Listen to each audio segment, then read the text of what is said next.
I never imagined my daily rounds would end with a red OSHA padlock sealing our entire line, but that Tuesday in Phoenix changed everything.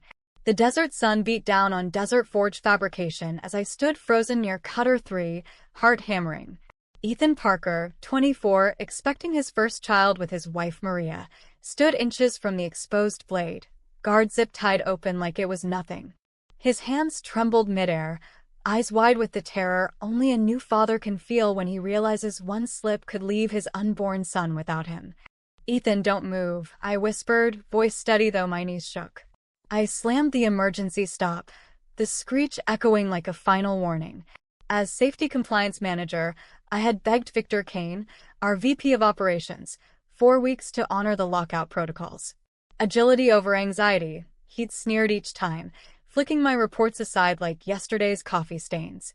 He wanted quotas met for the quarterly bonus.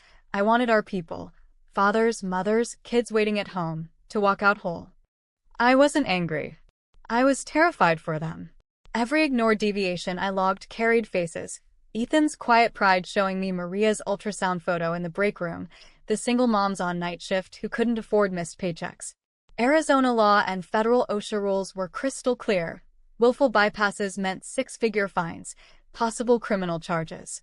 Victor called it bureaucracy. I called it protecting lives. So I documented. Quietly. Humanely. Photos timestamped, witness statements, Ethan's shaky voice describing how the supervisor told him, "Just get it done." I never raised my voice. I simply built the truth, page by page, because paper doesn't forget the smell of fear or the weight of a family's future.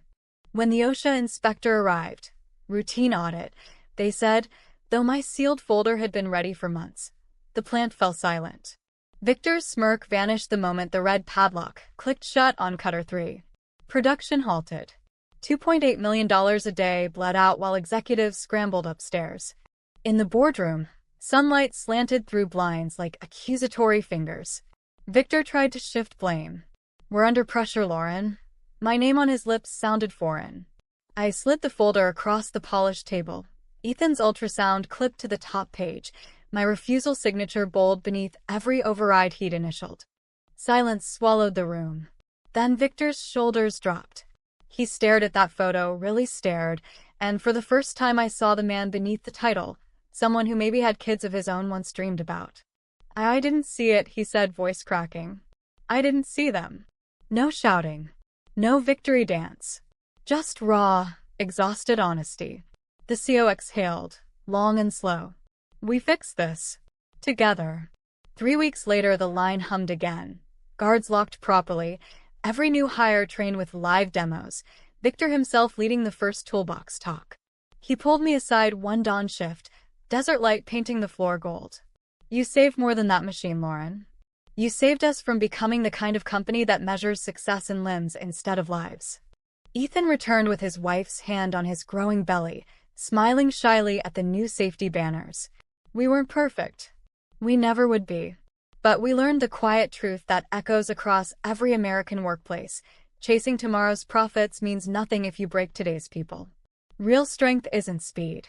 It's the courage to stop, to listen, to protect the hands that build our world. And in that pause, we all found our way home safer.